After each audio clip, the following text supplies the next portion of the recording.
Hello dear friends. आज हमारा जो टॉपिक है आरबीसी हिंदी मीडियम 11वीं साइंस बायोलॉजी का बहुत ही महत्वपूर्ण टॉपिक है। अ, इस टॉपिक को पढ़ने से पहले हम ये जानेंगे कि हम पढ़ रहे थे इकैरी झिल्ली युक्त या एकल झिल्ली युक्त कोशिकांगों के बारे में हम पढ़ रहे थे। एकल झिल्ली युक्त कोशिकांगों में हमने पढ़ा एंडोप्लाज्मिक रेटिकुलम, गोल्जी बॉडी है। और आज हम पढ़ेंगे लाइसोसोम। क्या पढ़ेंगे? लाइसोसोम। लाइसोसोम क्या होता है इसके बारे में हम अध्ययन करेंगे। देखो, लाइसोसोम अर्थ करता है लाइसोसोम।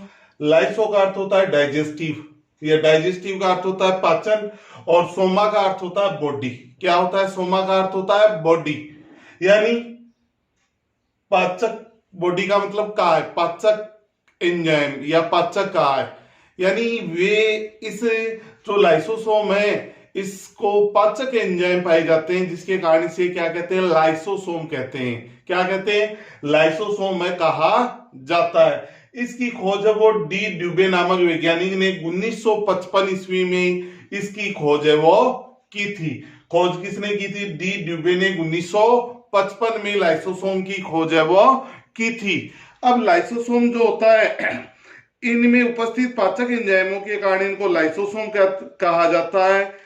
इनका निर्माण, इंपॉर्टेंट पॉइंट है, इनका निर्माण लाइसोसोम का निर्माण है वो होता है गोल्जी कार की पुट्टिकाओं से। गोल्जी कार की पुट्टिकाओं से लाइसोसोम का निर्माण होता है। गोल्जी कार की जो पुट्टिकाएं हैं उनके द्वारा किसका निर्माण होता है? लाइसोसोम का निर्माण है वो होता है मुकुलन विधि द्वारा। कौन सी विधि द्वारा? मुकुलन विधि द्वारा। ये गोलाकार होते हैं। कैसे होते हैं? ये होते हैं गोलाकृति के होते हैं।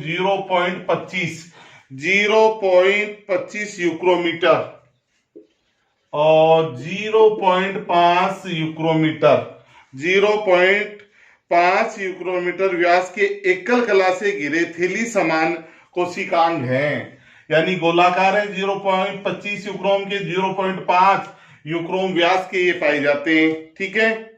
कुछ पादपों तथा जंतुओं में यकृत, वृक्क, अग्नाशयी कोशिकाओं व श्वेत रक्त कणिकाओं में पाए जाते हैं। इनमें लगभग 50 प्रकार के पाचक एंजाइम हैं जो हाइड्रोलेज वर्ग के होते हैं। कौन से वर्ग के होते हैं? हाइड्रोलेज वर्ग का मतलब क्या होता है कि जल अपघटन करने वाले एंजाइम है। सभी जल अपघटन करने वाले एंजाइम हाइड्रोलेज वर्ग में आते हैं। अब यह कोशिकांग अंतःकोशिकीय पाचन से संबंधित है।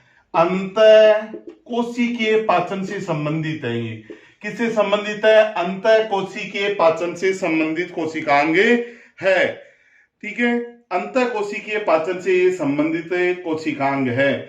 अब यहाँ बोर्ड पे आपको लाइसोसोम क्या है, खोज किसने की, इसका डायग्राम, जो गोल्जी की संरचना और इसका निर्माण कैसे होता है उसका डायग्राम है। इसका स्क्रीनशॉट है वो ले लो आप।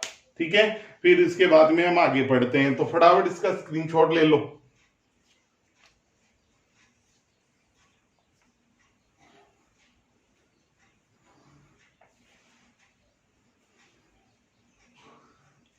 ठीक है। अब देखो, अब इसके बाद में हम इसमें आगे बात करते हैं।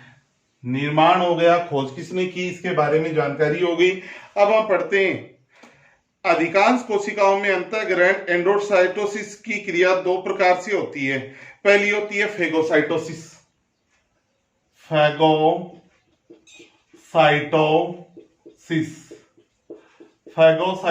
और दूसरी क्रिया कहलाती है पिनोसाइटोसिस। फैगोसाइटोसिस और पिनोसाइटोसिस क्रिया एंडोसाइटोसिस की क्रिया, ये क्रिया होती है एंडोसाइटोसिस, यानी कोशिका कला द्वारा पदार्थों को ग्रहण करना कहलाता है एंडोसाइटोसिस।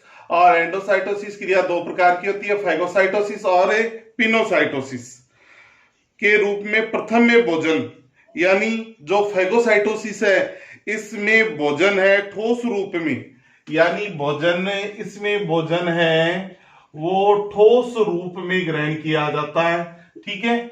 और दूसरी जो क्रिया होती है पिनोसाइटोसिस, और पिनोसाइटोसिस में जो भोजन है वो तरल रूप में ग्रहण किया जाता है। यानी एंडोसाइटोसिस की परिभाषा क्या है, देखो एंडोसाइटोसिस की परिभाषा है कोशिका कला के द्वारा भोज्य पदार्थों को ग्रहण करना एंडोसाइटोसिस कहलाता है। और ये क्रिया दो प्रकार की होती है।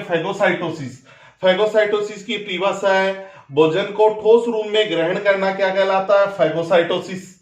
और पिनोसाइटोसिस भोजन को तरल रूप में ग्रहण करना कहलाता है, पिनोसाइटोसिस की क्रिया है वो कहलाती है। इस प्रकार ग्रहण किए गए भोजन से प्राथमिक लाइसोसोम संयुक्त होकर द्वितीयक लाइसोसोम बनाती है। सभी पदार्थ पाचक एंजाइमों के से पचाने के बाद लाइसोसोम की झिल्ली से जीर्णद्रव्य में मुक्त होते रहते हैं, जबकि बिना पचा भोजन अवशेष द्वितीयक लाइसोसोम में द्वारा एक्सोसाइटोसिस की क्रिया से बाहर निकाल दिया जाता है।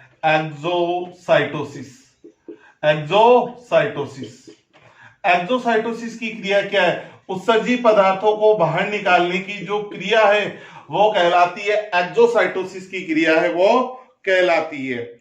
लाइसोसोम में पाए जाने वाले जो एंजाइम है वो अनेक प्रकार के एंजाइम होते हैं। क्या होते हैं, अनेक प्रकार के एंजाइम है वो पाए जाते हैं, ठीक है। अब कौन कौन से एंजाइम है उनके क्या रही हैं। सबसे पहले मैं बात करता हूं लाइसोसोम में पाए जाने वाले जो एंजाइम है, उन एंजाइमों में मुख्यतः आता है प्रोटीएज। कौन सा एंजाइम आता है, प्रोटीएज एंजाइम आता है। प्रोटीएज के एंजाइम के अतिरिक्त राइबो एम डीऑक्सी राइबो न्यूक्लिएज एंजाइम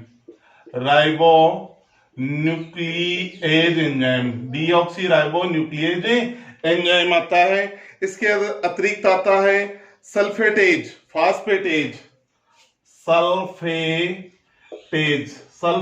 के अतिरिक्त आता है फास्फेटेज एंजाइम। कौन सा एंजाइम आता है, फास्फेटेज एंजाइम है वो मुख्य एंजाइम में होते हैं। जब किसी कारण से ये एंजाइम बाहर निकल जाते हैं तो उसी कोशिका के कोशिकांग का पाचन करते हैं और कोशिका है वो नष्ट हो जाती है।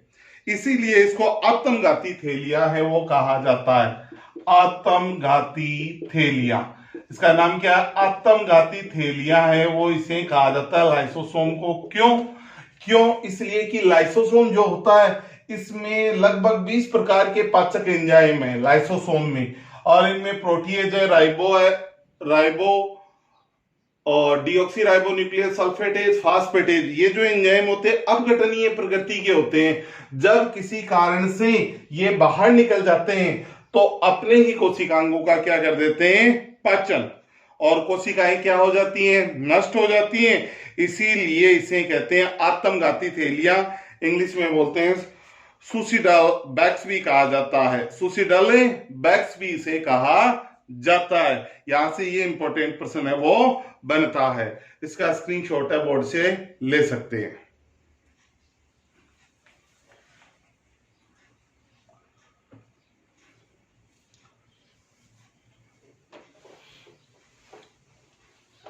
अब हम बात करेंगे लाइसोसोम के कार्य के बारे में। लाइसोसोम के क्या फंक्शन होते हैं उनके बारे में हम चर्चा करेंगे। पहला कार्य है बाह्य पदार्थों का पाचन। पाचन का मतलब आपको पता ही है, पाचन की क्रिया दो प्रकार से होती है, पिनोसाइटोसिस और फैगोसाइटोसिस की क्रिया के द्वारा क्या होता है, पाचन। दूसरा है अंतःकोशिकीय पदार्थों का पाचन, यानी कोशिका के अंदर जो पदार्थ हैं उनके पाचन की क्रिया किसके द्वारा होती है, लाइसोसोम के द्वारा, ठीक है। तीसरा है संवलयन का मतलब होता है रोगग्रस्त कोशिका को नष्ट कर देना, रोगग्रस्त कोशिका को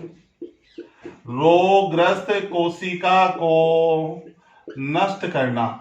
रोगग्रस्त कोशिका को नष्ट करने का कार्य कौन करता है, लाइसोसोम करता है। उसके बाद में अगला पॉइंट आता है निषेचन में सहायक है। अंड कोशिका में नरयुग्मक के प्रवेश हेतु झिल्ली का पाचन कर मार्ग बनाने का कार्य करता है। निषेचन में भी सहायक होता है लाइसोसोम, इसमें सहायक है निषेचन में। ठीक है, पांचवा जो पॉइंट आता है वो आता है कि कोशिका विभाजन में भी सहायता करता है, सेल डिवीजन में भी सहायता करता है। कोशिका विभाजन में क्या करता है? सहायता। कोशिका विभाजन में सहायता करना। उसके बाद में अगला पॉइंट आता है गुणसूत्रों को पृथक करना। गुणसूत्रों को पृथक करना। पृथक करने का जो कार्य है वो किसके द्वारा होता है? लाइसोसोम के द्वारा। अंकुरित बीजों में संचित भोजन का पाचन कर अंकुरण हेतु उपलब्ध करवाना। अंकुरित बीजों में संचित भोजन का पाचन कर अंकुरण के लिए उपलब्ध कराने का जो कार्य है वो किसका होता है? लाइसोसोम का होता है। किसका होता है? लाइसोसोम का होता है। इसका स्क्रीनशॉट है कार्य का, आप ले सकते हैं, जो बोर्ड पे लिखे हुए हैं इसके कार्य, फटाफट ले लो इसका।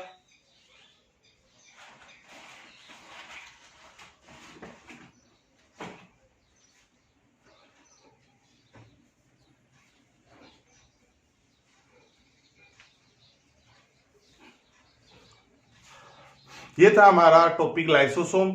इसमें हमने पढ़ा है कि लाइसोसोम होता क्या है।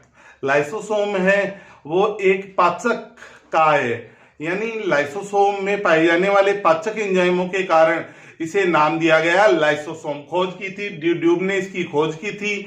और लाइसोसोम का जो निर्माण है वो गोल्जिकाय की पुट्टिकाओं के मुकुलन से होता है। गोल्जिकाय के पुट्टिकाओं की मुकुलन से होता है। और इसे आत्मघाती थैलियां इसलिए कहा जाता है जब किसी कारण से लाइसोसोम में पाए जाने वाले एंजाइम है वो बाहर आ जाते हैं, तो बाहर आ जाने के कारण क्या होता है? वो अपने ही कोशिकांगों का क्या कर देते हैं? पाचन।